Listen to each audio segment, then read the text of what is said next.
Crisper Roots, 29. All right, two cover albums this week. Those are not the sorts of things I usually gravitate toward, but I do gravitate toward these for one reason and another. So, we got the Little Roy and Lizzie show. Bluegrass Killers, man, from Georgia. Um, and their album, All for the Love of Sunshine. Is that right? Yeah, All for the Love of Sunshine. That's a Hank Jr. song. They got a number of really obscure and some not so obscure covers on this album. But the title cut is Hank Jr., I think. Why is my hair going so crazy? I should have looked first. And the other one is that we'll talk about is by a really hardcore traditional country singer, William Michael Morgan, and Country Classics Volume 1. All right, I guess let's start with William Michael Morgan. He looks like the cowboy from the Village People. But one thing that means is that he's extremely handsome lad, probably a tall cowboy-looking guy with a handlebar mustache. Of course, the cowboy dude from the Village People in turn looked like the Marlboro Man or whatever. Like, these are tropes, but he's inhabiting that trope, which seems to be back. William Michael Morgan. He had an album a few years ago. I heard it and I liked it a lot, actually. Like a basic commercial country, traditional country album. I think he had one mid-level hit with that, like around 10 or something like that. And then kind of maybe lost his contract and stuff like this. Kind of maybe the second single tanked and stuff. All right, and earlier this year he put out an EP. It's actually quite good, I think. But there has to be, I guess maybe he's looking for a way to distinguish himself. It's sort of, I don't know, it didn't immediately strike me as earth shaking, but it should have immediately struck me as super solid by a really, really good country singer. So anyway, here's just a little slice of the EP onto something from earlier this year by William Michael Morgan. Like, here's a song that could be a hit. But I don't think it was.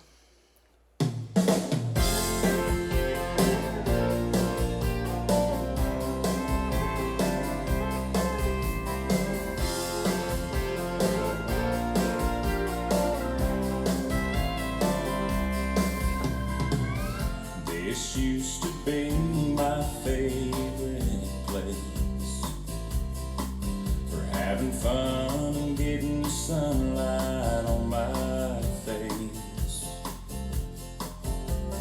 Now I don't need protection. I put away my Ray-Bans. Yeah, they might as well be buried here in the sand. 'Cause the sun don't shine anymore in Acapulco, and the seagulls don't fly above the bay. I think you can kind of fill that in. Sounds a lot like Alan Jackson. He can really sing like Alan Jackson, and I love Alan Jackson so much, all right? Maybe Alan Jackson is fading a little bit too, so we need a new Alan Jackson. But actually, William Michael Morgan is kind of a uniquely excellent country singer, I say. Took me a little while to grok this. Okay, so in my view, there are two basic modes for great male country singers. One of them is big voice, probably big deep voice with real power. It might be Conway Twitty. It might be, I should have made a list. Let's start with Conway. He can really sing like Conway as well, William Michael Morgan. Or, I don't know, Dave Allan Coe or Waylon Jennings, okay? But, so like the big, deep voice country baritone. And then there's someone who's much, much more emotive, where it's delicate. There's melisma everywhere. And the basic model is George fucking Jones, okay? Or Vern Gosdin, all right? And that's the other way to sing. It's kind of gentle. He's not, a singer in that mode is not trying to blow you away. Or like, whoa, you know, it's just, it's delicate and highly emotionally charged. Now, amazingly, William Michael Morgan, he's one of the few people I could name that do this, can do both those modes. And that's why I think he did this Country Classics album, which goes, Let Your Love Flow, Baby Don't Get Hooked on Me, Rhinestone Cowboy, Behind Closed Doors, Good Old Boys Like Me, Louisiana Woman, Mississippi Man. That's a duet, of course, with Kylie Frey. Who's Gonna Fill Their Shoes? She's Acting Single, I'm Drinking Doubles. Please Come to Boston, The Ride, and Everything That Glitters Is Not Gold. Why Me, Lord? Christopherson. All right, those are, it's not like he's trying to dig up obscure songs. He's trying to show that he can blow you away on the country classics. There's not even an attempt to rearrange these songs. It's contemporary production, sounds great, super traditional. But it's, you know, this is not new versions of these songs. So what he's trying to establish is that he's just the kind of guy who can sing like Charlie Rich, who can sing like Don Williams, who can sing like David Allan Coe or whatever. Or who'd you rather have singing some of these songs than the original artists and stuff like this. I just think these performances are astounding. And so I feel like what he's trying to do is like, here are my qualifications. You didn't love my albums, I guess, so far, but I'm telling you what, man, like, let me show you my CV, because I can fucking sing a country song. All right, so let's just try a couple of these. I mean, here he is singing about himself, maybe. Who's Gonna Fill Their Shoes, the great George Jones song. I did a column in the New York Times called Who's Gonna Fill Their Shoes, about the philosopher Arthur Danto. Yes, I was vaguely hinting that I should be the guy. I didn't say that at all, though. Okay, who's going to fill their shoes? The great George Jones song. Here's the gentle, melismatic mode. You know, this old world is full of singers, but just a few are chosen to tear your heart out when they sing. Well, imagine life without them. All your radio heroes, like the outlaw that walks through Jesse's dream. No, they'll never be another red-headed stranger, a man in black and folsom prison blues. The Okie from Muskogee, or hello, darling. Lord, I wonder who's gonna fill their shoes. Who's gonna fill their shoes? Who's gonna stand that tall? Who's gonna play the Opry and the Wabash Cannonball? Who's gonna give their heart and soul and get to me and you? Lord, I wonder who's gonna fill their shoes.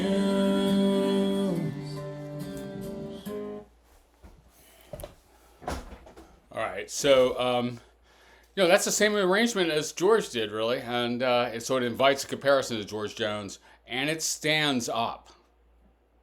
Yeah, all right, so you got to be bold to do something like that. Like I say, sort of establishing your qualifications.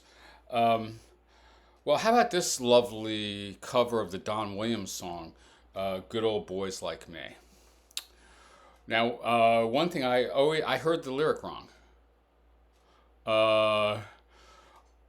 I didn't realize that Tennessee Williams puts in a appearance in this song.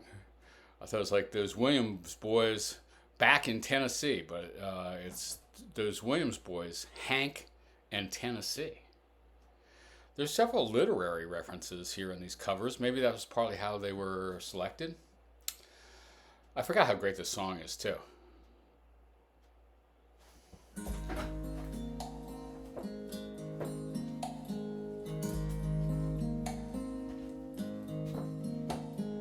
I was a kid, Uncle Remus would put me to bed with a picture of Stonewall Jackson above my head. Then Daddy came in to kiss his little man with gin on his breath and a Bible in his hand. He talked about honor and things I should know. Then he staggered a little as he went out the door.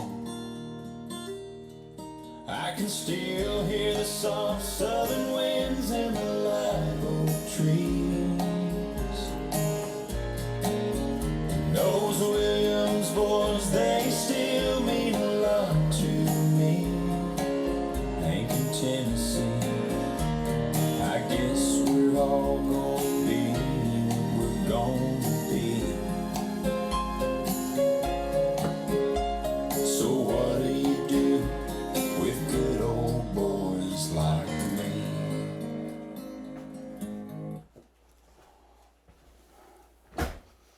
Probably William Michael Morgan is not as good a writer as Don Williams, but possibly is a better singer.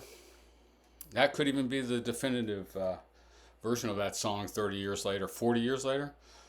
I guess most of these are 70s, but not all of them. No real surprising choices. They're all classics, I guess. All right. Why Me? A beautiful version of Christofferson's Why Me, Lord, for example. Let's try this one. Maybe the definitive version of David Allan Coe's The Ride. Well, it can't be because Coe's version is eternal, really. But, about hitchhiking and getting picked up by the ghost of Hank Williams.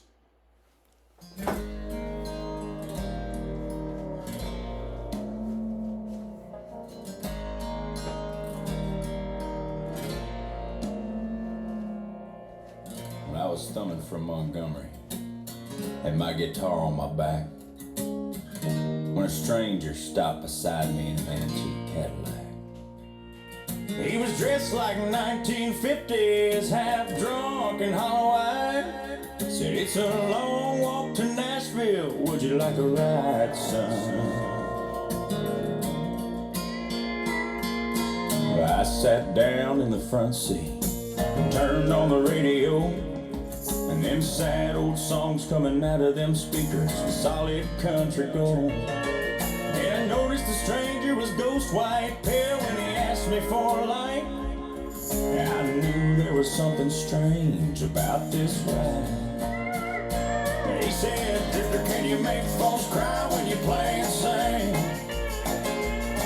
Have you paid your dues? Can you moan the blues? Can you bend them guitar strings?" He said, "Boy, can you make folks feel what you feel inside? If you're big star band, let me warn you, it's a long, hard ride." Well,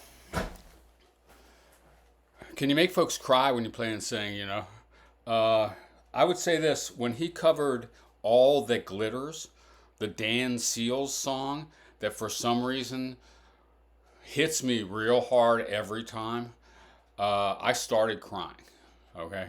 So it's expressive too. Boy, that everything that glitters thing. It's hard to take. Even though I've never been in a rodeo.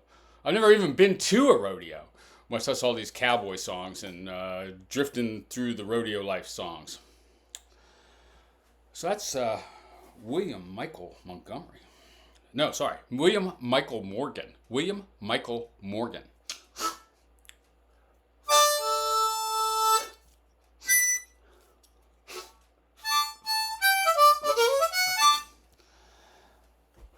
All right, let's talk about Little Roy and Lizzie.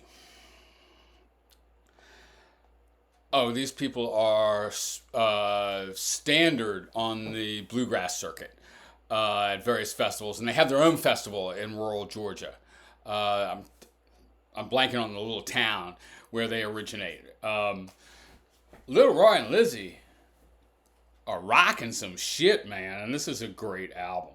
All for the Love of Sunshine. All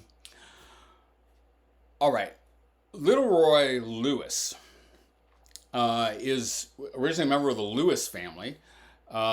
His parents were country bluegrass stars. The whole family was started in the 50s or 40s, maybe, or earlier. Yeah, 50s, I think. 60s. And Little Roy was a banjo player in the Lewis family. Reminds me of Little Jimmy Dickens a little bit. His stage persona is similar. Big joker. Always telling jokes on stage. Okay. Quite like little Jimmy Dickens. He sort of has a similar body and similar movement styles as Little Jimmy Dickens. Little Roy Lewis. And I met Little Jimmy Dickens. I saw him several times at the Opry. He was on every night, it seemed like. And I met him on an airplane one time, and I got him to sign my copy of the Bhagavad Gita. Because that's the only thing I could find to get him to sign. So I've got the world's only copy of the Bhagavad Gita signed by Little Jimmy Dickens. It's my most valuable possession, no doubt. Anyway, Little Roy Lewis reminds me of Little Jimmy. But I'll tell you this, too. He's a killer on the banjo, dude. I don't know. I mean, he's like maybe a protege of Don Reno or something like that. And, all right, I don't know how old he is now. Pretty damn old. But he's still playing so fast, so clean, so hard. Like Scruggs rocking finger banjo, you know. And Lizzie, I should have looked up her... I don't know, not much info on Lizzie. I should look her up. Actually, both of them are multi-instrumentalists. Lizzie is also a banjo player, like a killer frailing banjo player. They both play all string instruments. You know, like he'll pick up an auto harp. She'll start playing the guitar. She'll play the mandolin. It's just incredible. Okay, and they're real aggressive, real funny, fun on stage. And real traditional. And this, you know, I guess probably they mostly do covers. I should check their whole oeuvre. But they kill. And they do a lot of gospel songs. They mix them in. And this 9-cut LP mixes gospel and secular songs. Okay, how about this beautiful version of one of my favorite songs, "Drifting and Dreaming," the Jim and Jesse song.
Well, that's an awfully nice little bluegrass arrangement.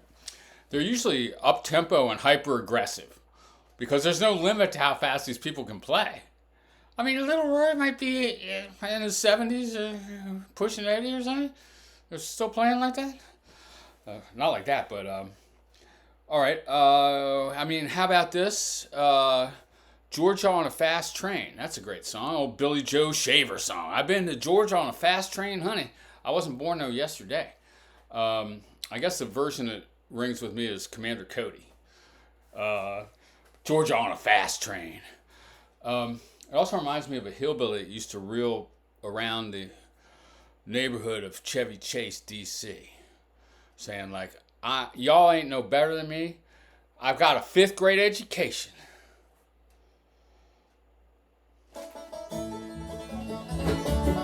Check out the instruments.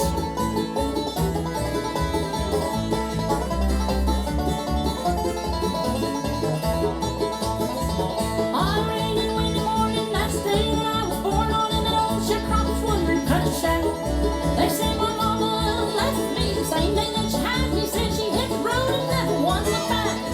Now I thought I'd like to mention my grandma's old extension is the reason why I'm standing here today. I got all my country learning, milking and churning, picking cotton, raising hell and baling hay. I've been to Georgia on a fast train, honey. I think that's Lizzie killing the fiddle parts.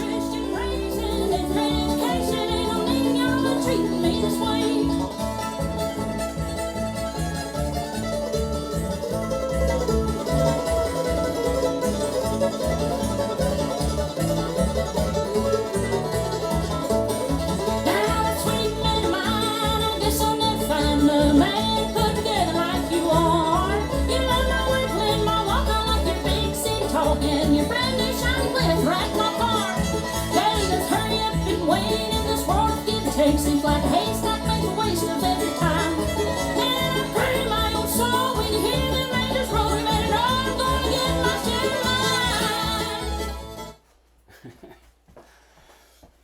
mine. All right. That's a workout, and I like to do a workout, man. All right. But they love a hymn as well. They're rowdy, they're fun, they're funny. They're godly.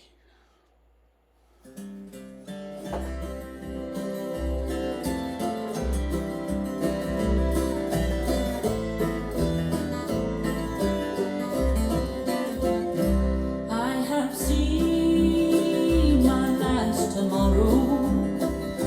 I am holding my last breath. Goodbye, sweet world of sorrow. Auto harp. Life begins with death. I am standing on the mountain. I can hear the angels' songs. I am reaching over Jordan. Take my hand, Lord, lead me home.